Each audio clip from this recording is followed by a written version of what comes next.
Good morning. Good morning. I'm always so pleased to be able to introduce the monthly Ion speaker. Susan always puts the near-death readings up there so nicely for us, and the last one is those of us who've come back from our near-death experiences say the most important word is love, and that's just about universally true. We're at a retreat this weekend. This is the third annual sort of retreat for those near-death experiences who rarely get a chance to tell their story, who have trouble telling their story. And so this is a retreat that we invite people from around the world to come and just know that they're in an area of good listening and love, and we listen to their stories this whole weekend retreat, and it's just wonderful. And Krista came up from Florida, and her husband Ainsley comes from the UK, and it's just a wonderful group of people, and we're having a lot of fun. And I mentioned yesterday that in my life review, when I came back and was told, you know, what's important, and you'd think, what's important? Well, your degrees or your money or your houses or your children. None of that's important. None of that's important in your life review. Your life review, in my case, it wasn't love. My council of elders told me the most important thing in that previous life was a single smile that I had gave to a child who was dying. The most important contribution I'd made in my entire life. So, again, you don't have to have a near-death experience to have these kinds of feelings, but it's those of us who have, we're very blessed, and we're all blessed, and that's why I'm here. So Krista, our speaker, comes from Florida. She grew up around the country, got her BA in psychology, and then became a physician's assistant, now living in Venice, Florida. But Krista's going to talk to us about love, and it's such a love story that came out of her near-death experience, and she had one not too many years ago, and was casting about with other people who had some, and she was in contact with this Brit policeman from Coventry area. Yeah, from around there. Yeah. And all at once, she suggested, they knew each other and were corresponding, that they get together at a near-death, international near-death conference 3-4 years ago in Orlando. And I was there when they met, and this first week, and I mean, they were just beaming. They were just, their auras of love was just, and it just continues to this day. They've ended up being married here in February, and they just beam. They just fill the whole room with love in their story. It's so wonderful. And by the way, if you really want to find a good love, go to a near-death conference. It's so fun. It's so fun. Okay, so yeah, that's my 2 cents worth. So, Krista, Gorman, welcome. We welcome your near-death experience. Oh my gosh, I'm like overwhelmed today. Oh yes, thank you. I'm tearful because like just the love in this room is just completely overwhelming, and the circle we were standing in, all holding hands. I'm gonna get all tearful.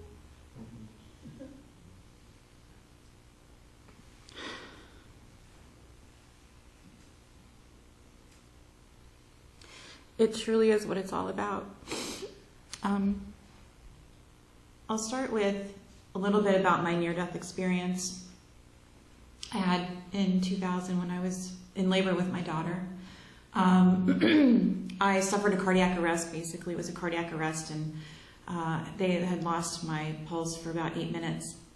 And during that period of time, I had an out-of-body experience. I saw what I didn't know was, I didn't know it was my body, but there was this thing laying there, and I saw particles rushing up from it, and for a while I could see, and I became this cloud of particles, and then I rejoined the love consciousness that were the same particles as me, and I experienced beings there that needed my help, and learned from that experience with them that I came first, that I had to honor myself and love myself first before I could help others.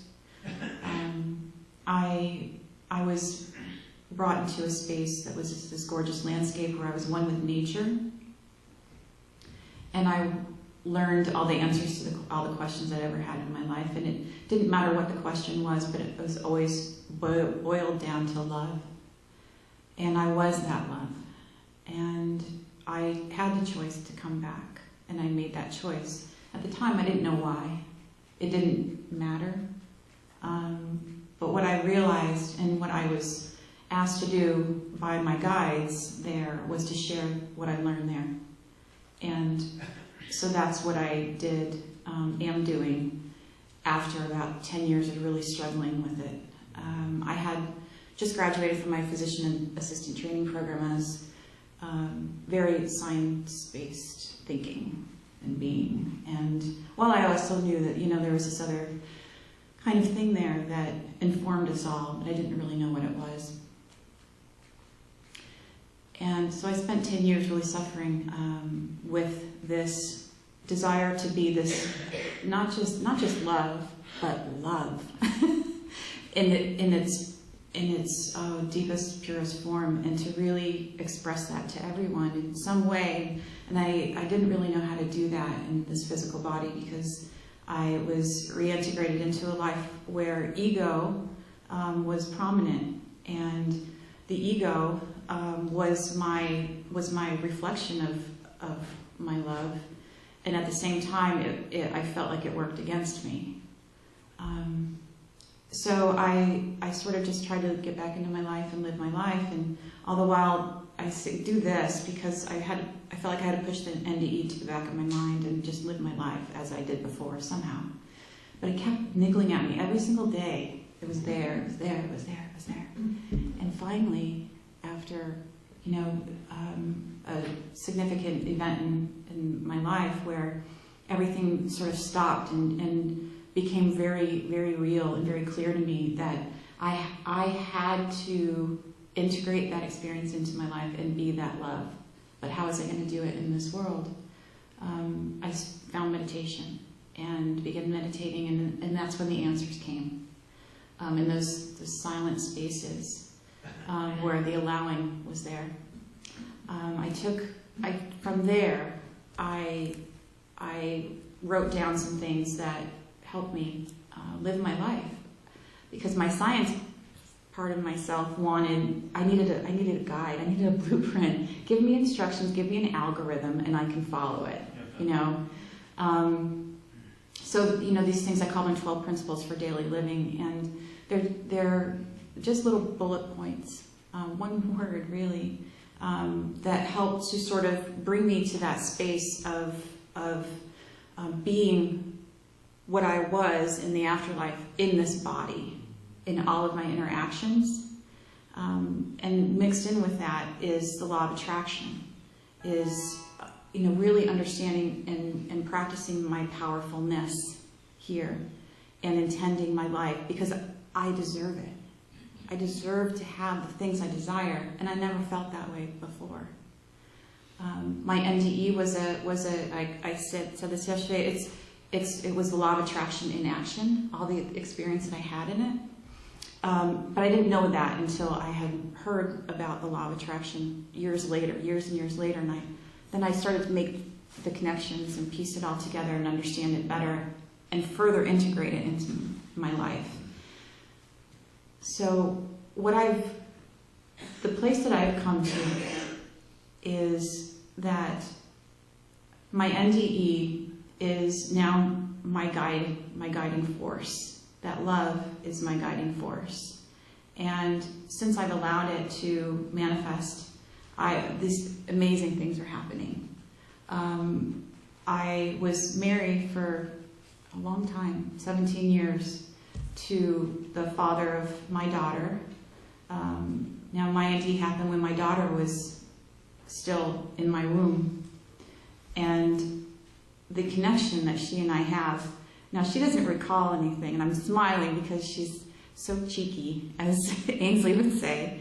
She says, oh, that's all in your head, and that's just brain chemicals misfiring, and she's a biomedical science major, freshman this year. But there's this connection, you know, that we have, and I know that there's something there that maybe she'll get in touch with later, maybe not. But it really doesn't matter because the connection is there.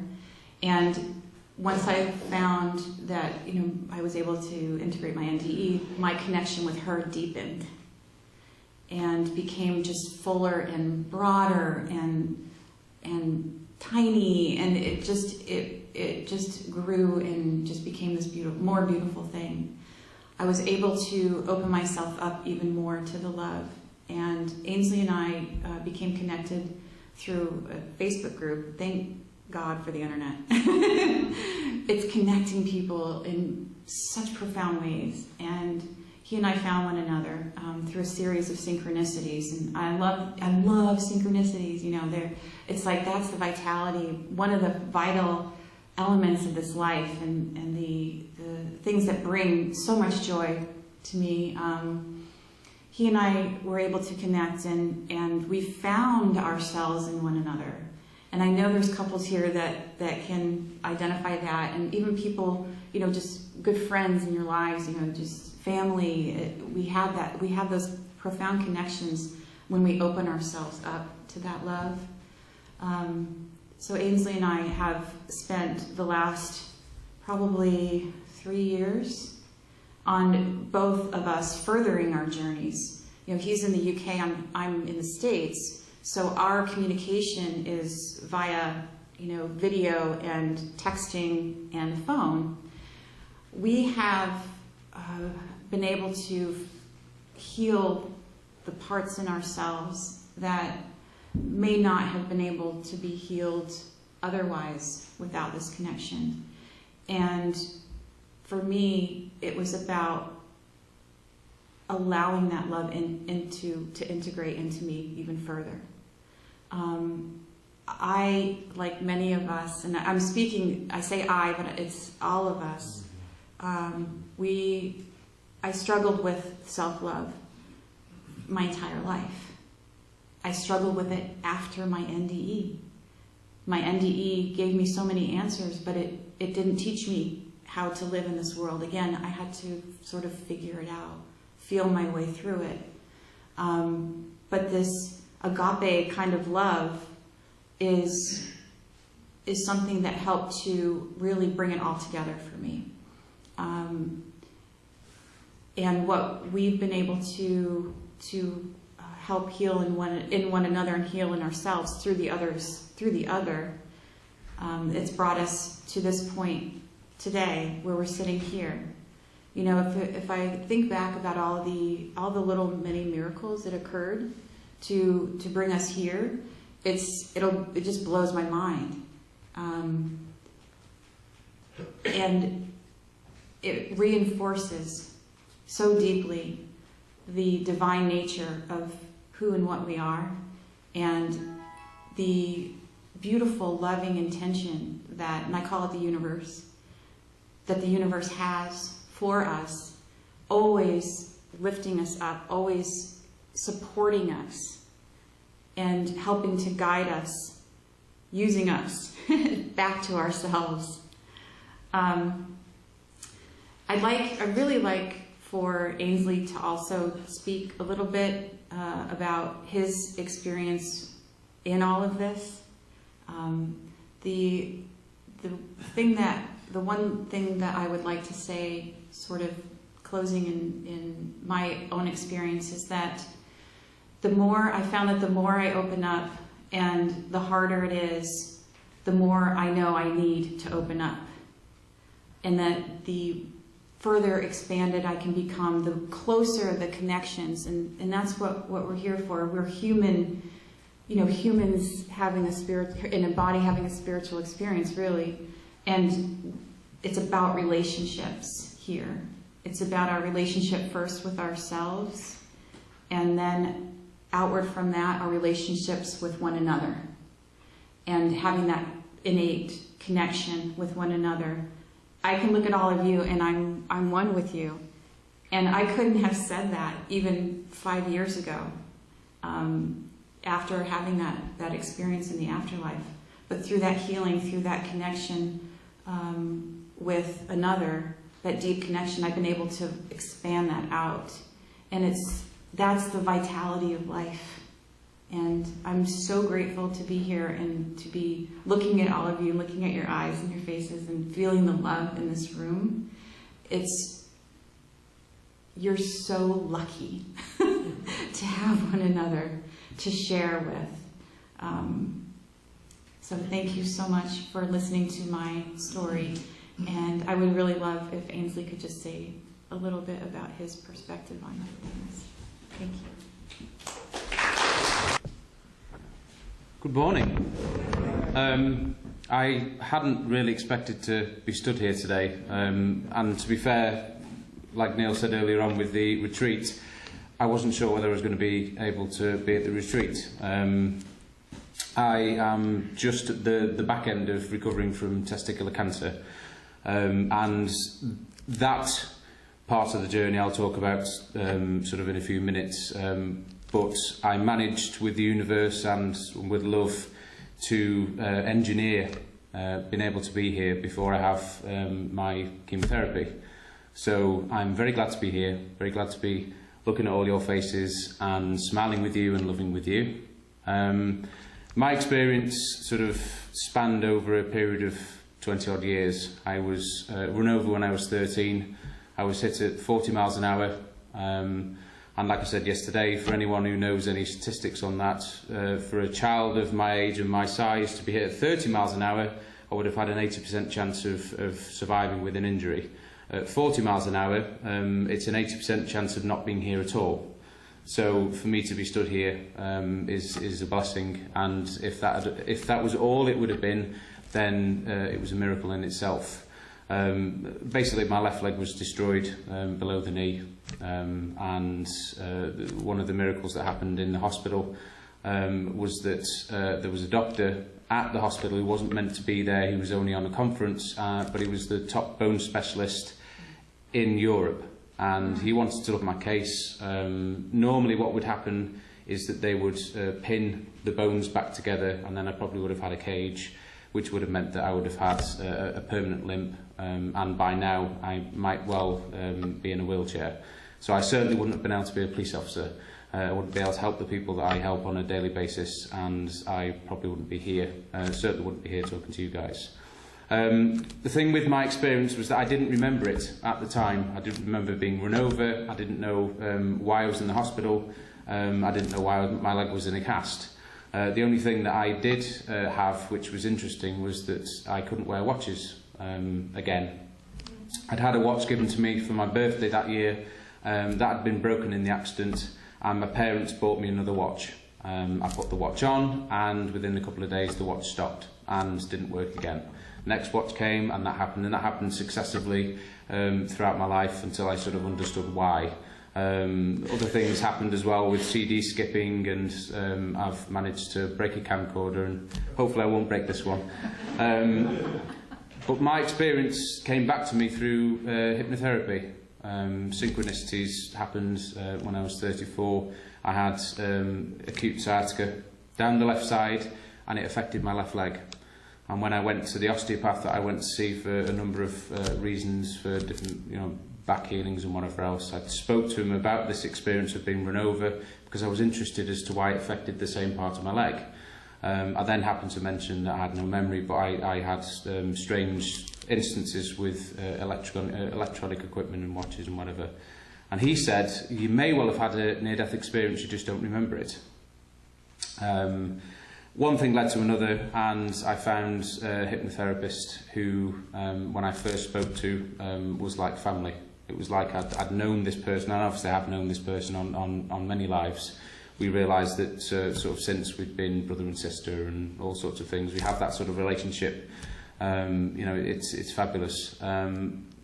My experience came partly through the hypnotherapy, and then sort of over a 2-year period, came about through deep meditation. So what I'm going to do is just touch on some parts of that experience, because we've only got sort of a short time. There's two main presences in my experience. The first one was profound in its nature because of how when I remembered, because my life was so I felt so difficult at the time. I was in the worst physical state, I was in the worst mental state, and I was in the worst spiritual state I'd ever been. I didn't want to be here, I didn't want to be myself. So for me to recover the memories of this really stood out as a very loving contrast. And the energy was named himself the Carpenter. I was still the 13-year-old, as well as being a being of light, and I was brought to him, and he walked towards me, and he knelt down in front of me. Now I feel, and I'm sure other people have felt as well, that the Carpenter is Jesus. He didn't announce himself as Jesus. I think the reason for that was because he wanted to be my friend. He wanted to show me that he loved me without me putting him on a pedestal, without me putting him up here and putting myself below him. He wanted to be my friend. He loved me, and he knew that I loved him. And he said, "You're a very special boy. You know me as I know you, as I know everyone else, and I love you as I love everyone else. And if you choose to go back, I want you to speak for me, and I will speak through you." I'd had instances in my 20s where I felt this other presence within me whenever I was speaking to someone, certainly within my job. People trusted me, I had a uniform on obviously, and they would talk to me about things that they'd never talked to anyone else about. And when I was speaking to them, all of a sudden I felt as though I was speaking with authority. It was like a burning in my throat, and I realised that it wasn't really my words, but I just didn't really have an answer in my 20s. And then when I had the recall of this part of my experience, it was like, okay, this is why. This is part of the reason why I was having these experiences, why I was having people drawn to me, why I seemed to be able to have answers for them that no one else seemed to have. I was given a ball of energy, and the ball of energy was me. It was everything that I'd ever been, everything that I was ever going to be. It was my omnipresence. The thing with it was that it showed me the life that I would need to lead between being run over and remembering my experience. So there's a 21-year gap, and I was able to see all of the people in my life. I was able to see how I affected all those people. I was able to feel how I was going to affect those people, and on a lot of those occasions I certainly in life was very ashamed of myself. I did things that I wasn't proud of, and here was I holding onto this ball, and I was being shown these things. And of course, you're shown these things, and it's like, no, I don't want it. I don't want it at all. I don't want to be that person who has to hurt those people. I don't want to have those experiences where I feel so unloved. I couldn't even look at myself in the mirror at one point, even into my 30s. I found it very difficult to love myself, and these were the things that were really resonating with what I was being given in my future life review, I suppose. What happened after that was I was given a little bit of time, and then I was brought back to the Carpenter, and he stood away, and another energy came in and took the same position, knelt in front of me, and looked at me and said, "Hello, my love, you don't know me yet, but if you choose to come back, I want you to do me a favour. I want you to come find me." Now, I had this in a deep meditation. I'd already met Krista, we'd already fallen in love, and it was at that moment I realised that the energy of this female presence was Krista. She had, we'd spent many lives together. We know since that we've had a number of lives where we've been together. We've always promised that we would find each other in successive lives, and this was no different. But she was there in my experience. She was the thing that helped me decide to come back. Otherwise it would have been, no, I'm staying. I'm not going to do those things where I'm hurting those people. I'm not going to have those experiences, because I didn't have to choose to go back. I didn't have to it wasn't a case of I was sent back and that was it. I had a choice. And she was able, through just that love and the love from the carpenter, made my decision. When I sort of came back from the hypnotherapy and successively when I came back from the meditations, I was given this love, but I was also then faced with the contrast, which was that I still found it very difficult to love myself. I still found it very difficult to look at myself in the mirror. I couldn't even get dressed without being under a towel because I was that sort of apart from myself. So it's been my journey to really sort of love myself, and because I've loved myself, because I love myself more every day, I'm able to love others more. Our relationship, like Krista said, has been sort of born from the ability to awaken in each other another opportunity to love. And the love ultimately is ourselves. We have a light inside, and that light is love. We are divine sort of aspects of the universe, of God. We are sort of God experiencing himself here, and that love is always inside. There are a lot of NDEs that I know that sort of struggle with being back here, and obviously I sort of, in my own way, sort of struggled as well. But we're never not home if we've got the love inside. We're never not away from that love if the love isn't here. And our ability to sort of express that love is our ability to love ourselves, truly. I'm sure that a lot of people in here will agree with that. I'm sure a lot of people also in here will also have felt unloved at times, and whether that be through life experience or from someone else, or whether that be things that we've done where we felt unloving, we are always that love. And that was the message that I feel that the carpenter really sort of strongly gave to me, because it didn't matter what I felt about what I was about to do or what I'd done. He still loved me. I was still that pure child of him, of God, of the source of the universe. I was still that, regardless of what I felt about myself, regardless of how I feel sometimes now. I always am drawn back to the fact that I am loved. And if I'm loved, then I can love. I can share that. And I just want to leave that with you. Hopefully that will resonate with some people, and hopefully that will sort of feel in here, because that's where I feel it from. And I know that that's where sort of everyone else vibrates from as well. Thank you very much.